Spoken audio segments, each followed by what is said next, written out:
Thank you very much for inviting me to this conference. I've been looking forward to this. I was asked to speak about the contemporary threats to public service media in the Nordic-Baltic region. I have a background from a lot of different companies working with public service, also a lot of media companies working outside public service.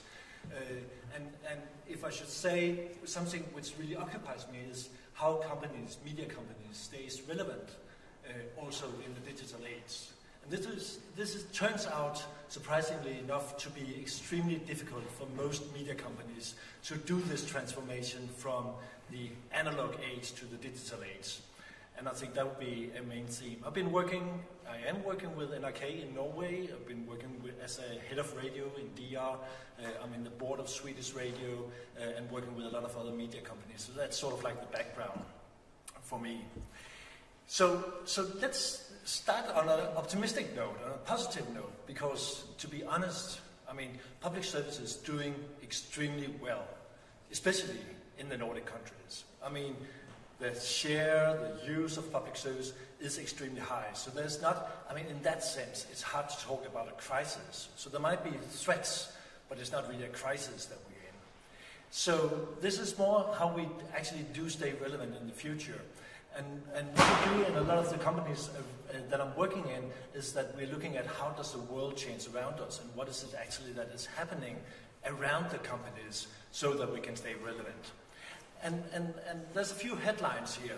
So one thing that we can say, which is a really important thing, is that technology is changing. And that is sort of like the key driver for all the changes that we're facing as a media company.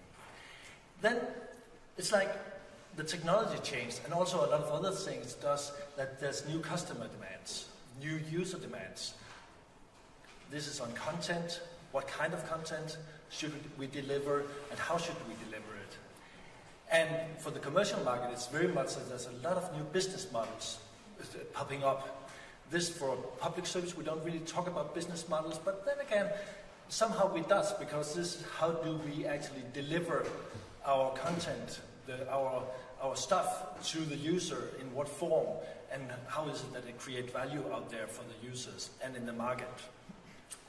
And then the final thing is that it seems like there's always popping up a lot of new players. And they're sort of like coming out of nowhere. Like all of a sudden they're just there.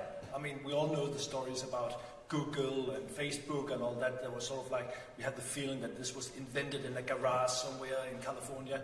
But I mean, all these small companies, and suddenly they're there and they're like, poof, they're like big global players with a huge impact on culture, on the democracy, on the public service companies. So this is like the framework.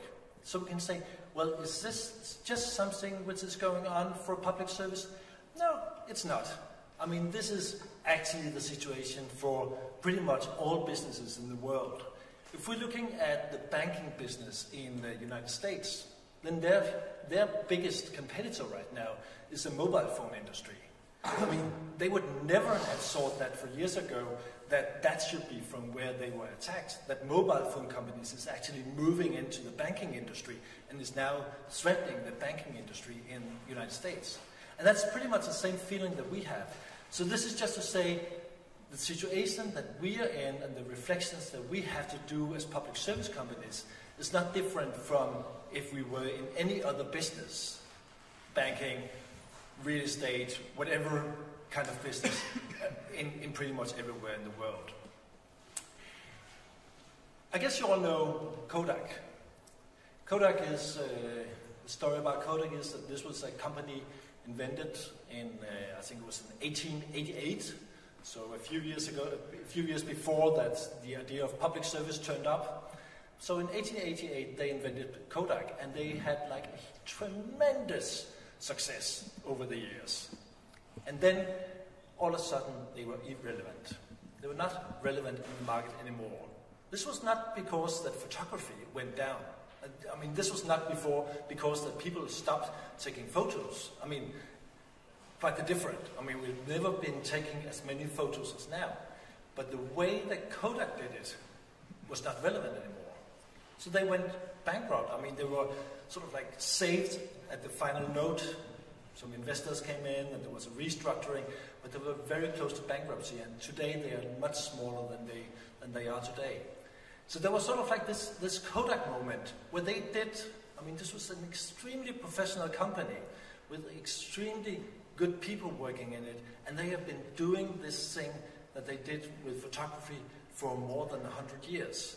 And they kept on doing it, but they forgot to look out in the world and sort of like redefine themselves and say like, what can we do different to stay relevant in the future? And they're not alone. You all know HMV, Blockbuster, Borders, all these companies, I mean, they were big, and now they're gone. Or they are like not at all the same that they used to be. It was like, it's a game over for these businesses. So this is how, I mean, and this happens in business that you have an extremely successful business and you do it really well and you have the right competences, you have the good people working for you, and you keep on doing that, but you forget to look out in the world, what is there actually for changes that is out there, and how can we actually stay relevant for the users. So, to be on a positive note, the rumors about death is usually exaggerated, at least in the short term. So I don't think that we have to worry about public service in that sense, but we have to do the reflections. And to do those reflections, I think we have to look out in the world. But let's take a word from some of the public service broadcasters. I mean, what do they actually say? So here we have Marit Bjørksten. Marit is the director and editor-in-chief of Swedish YLE. And she says, YLE's biggest challenges are the same as in all other public service companies. The changing media habits, the competition from the global companies, both concerning technology and content, and reaching the Finns under 45. That's pretty much how it is in all the Nordic countries. That is this group under 45. The people who take the new technology in use is letting go on their use of public service companies. So this is very typical what she's saying for all the public service companies around. And Marius Lillelien, who's head of radio for NRK, puts it in this way. The biggest challenge for NRK is to continue to be the major unifying factor that gives people common information, references and experiences. We do this at a very large extent, but we are sharply declining TV market, which is not fully compensated by streaming. 20 minutes a day, down only from March 16 to March 17 for television in Norway, and the fact that we reach the population with lower education inferior to those with higher education. This is much more important than politics and funding, I think. And I think Marius hits a very good point here, that we tend to, when we discuss public service, we tend to discuss the political framework. We tend to discuss the amount of money that we get.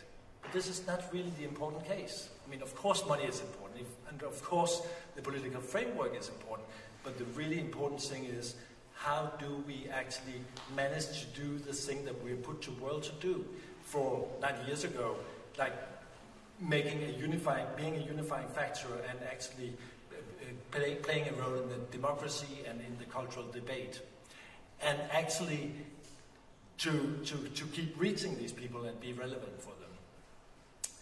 So, if we look at the world, what is it then that is happening out there? What is it for dark clouds that we should look out for? Well, as I already mentioned, the technology is the big game changer here. I mean, pretty much everything which is changing in the media world right now is coming out from the technology change and the use of technology. And if you sort of like in doubt about this, you could just look at the use of iPhones and smartphones. And maybe, how many times a day do you think that an average user look at his smartphone? I mean, what would be your guess? I mean, how often do we actually just take this smartphone and look at it? How often in a day? 100%, that's pretty good. It's a little small, but it's actually, I mean, the number says like 150 times a day. which is like, this is a new thing. It's like, and we take it and we look at it like 150 times a day in average. That means some people is looking at it much more than that. That is, I think this is a good example of how big a role technology is playing in our life as users, as consumers. But there's other things. And when I've been involved in a public service commission in Denmark, and we did some scenarios for public service in the future, and we looked out in society and saw what is actually the changes out there. And NRK had the Institute for Future Studies in Copenhagen to do sort of like a megatrend analysis. And there's a number of megatrends which is interesting to look at and to reflect that when we're talking about public service in the future. So maybe you can't see it, but the 6 megatrends that I think just to have a little reflection on is the technology development, the acceleration of the changes in the media market, and then the demographic development, and the democratization, the network society, and the individualization. We already talked a bit about the rapid and unpredictable technological development. And of course, the interesting thing here, there's no reason to be worried about technology, because technology do create new opportunities and new business models also for us, and it gives the user more power. So the way that we adopt the new technology is faster than ever, and the innovation cycles are faster than ever. We also know that. So the interesting thing here is how does technology actually affect public service media and the way that we build our organization. And there's no doubt that we have to look at technology as a thing. We have to build a flexible organization. We have to keep up an innovative speed in our organization, both on technology and on content. And we have to be more brave, have more knowledge management, and to build up our competences on technology. What is really interesting about technology is that it's affecting the media market in a way that is fast and accelerating. So the good thing here is that media consumption is actually growing. And that's also why we stay so strong as public service. It's not that all these new users, new companies is really taking a lot of user time from us, except for on television. So the media consumption is growing in a very large scale, but the changes occur really much faster than before. And these new products, new services coming out of the media companies is coming with a very high speed. Then a really big change in the media market is that before, media markets and the public service media markets was to a very high degree on a national level, and now it's all being globalized. So there's new global players coming in, which is of course much larger than the public service media companies, and who is sort of like applying to our audience in a new way, with new content. And finally, the users, of course, want to have everything available all the times. So what do we do about this? Well, basically, it's like Marius Lillelien said, that we have a fight for people's attention. And this is kind of new for us in this way, that we have that kind of competition from other media companies. So we have to build flexible organizations, and we have to sort of like be able to launch in a much higher speed than before.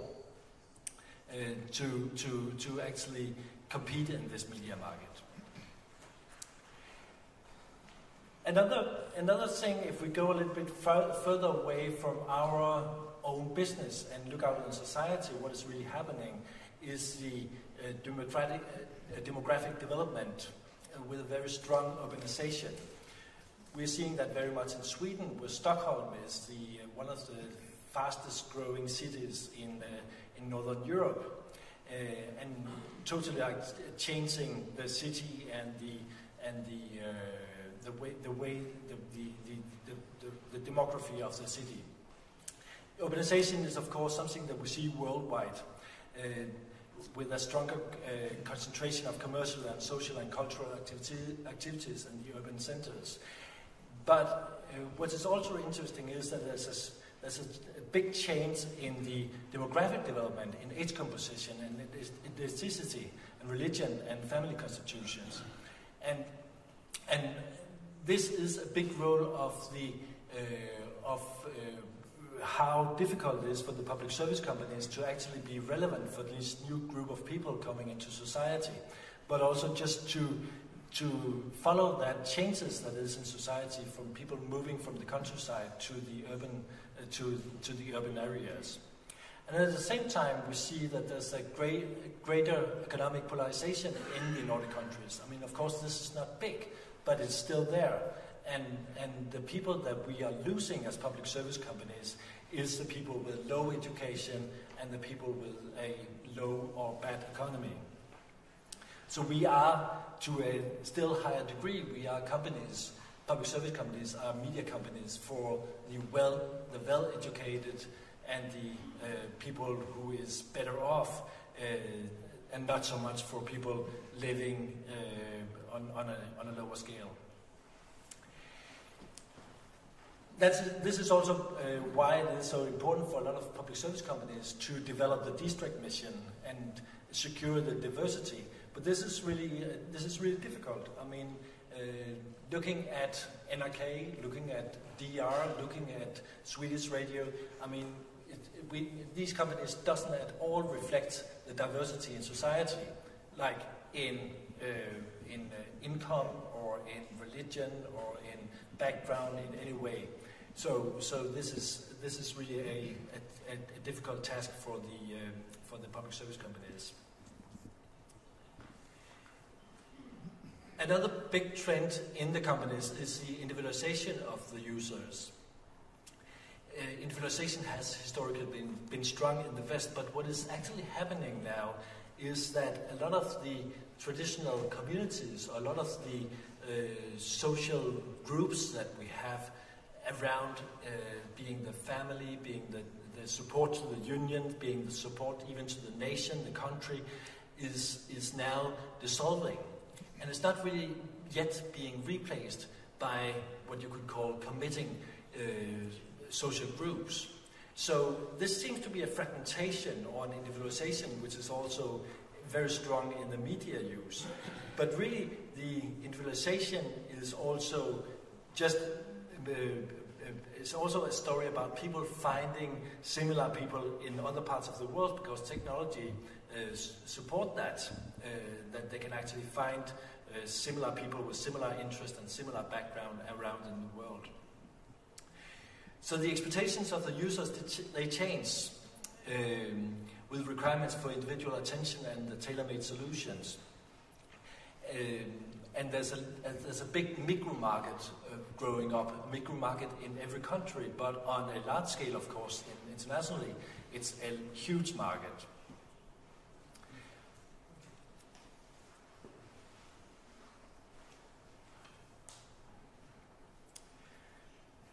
So what we talk a lot about is the network society with all the social media. And it's like, what is really on play here is the hierarchies is challenged by networks. If we look back to the 19th century and compare it with your 2000th century, back then there was like no social interaction. Now we have in the media, now we have a huge social interaction. Back then you have a value in transactions. Now you have a huge value in relationships. Back then you had business stability, now you have businesses in flux. And back then you had well-defined industries and hierarchies, now you have an industrial transformation. And back then you had one-way markets, and now you have more like two-way markets. And you had what seemed to be a limited information, now you have an information overflow. Thank you very much. So all this actually means that communities gain control from the institutions, and it means that there's sort of like what you could call the power of the crowd. More and more individuals and companies use the crowds, and the crowds play another role because they don't need the institutions and the hierarchies to actually make themselves to be part of the development. Wikipedia is an extremely good example of this. And social media, of course, continues to grow and evolve into entirely new formats. And you could say some way that this is a fragmentation, but it's also actually a global grouping based on shared interests. Together with a network society, you have a very strong democratization with an individual empowerment and also with an improved transparency. And the improved transparency also described increased knowledge sharing. There's a lot of open source platforms and content, efforts to break down silos and engage in best practice sharing with a focus on efficiency and resilience. So this is sort of like the megatrends that is being discussed around the public service companies. How do we stay relevant in these new scenarios? I mean, what can we actually do to play a role in these society change? Because public service was defined for 90 years ago and was very much defined on a scale of information and education. So it was very much like a classroom thing. It was actually it was like a teacher thing telling the pupils how to do. And I think if without concluding where it's going to go, then you can say that a lot of the public service companies now move from the classroom to the schoolyard. It's like there's a thought about that media must initiate a platform for dialogue instead of actually being the teacher in the classroom. Then we have to create a platform for dialogue for the consumers, for the users. So to sum up, to avoid the Kodak moment for public service companies, I think the development requires robust strategies and the ability to redefine public service. So, and to start talking about how can public service actually create value for the society and for the users. And of course we had to build on being credible and independent, as public service always has been. But this is maybe not, and this is not the only thing. I think we have to put in another kind of openness towards society, towards the users, and to trust our consumers as a partner, to be out there in the schoolyard and to initiate a platform for dialogue. And also we have to reach out for external partners and actually be a good partner for other companies. Then we have to be maybe even more clear about the brand of public service. I mean, what kind of brand is the public service institutions? What kind of brands do the channels that we do? What kind of brand do they have? What kind of value do they make? What kind of values are they built on? And have a clear promise to our users, because maybe we have sort of like stretched too much and do too many things without doing it very clear and have a very strong brand. It's like public service is getting to be everything. So maybe we have to focus a bit there. And then finally, we of course have to have a good reputation and try to do a preservation of the license fee. I mean, which is in Denmark, where I come from, a huge discussion right now, but also a big discussion in other countries. So this is the reflections for now. Thank you very much.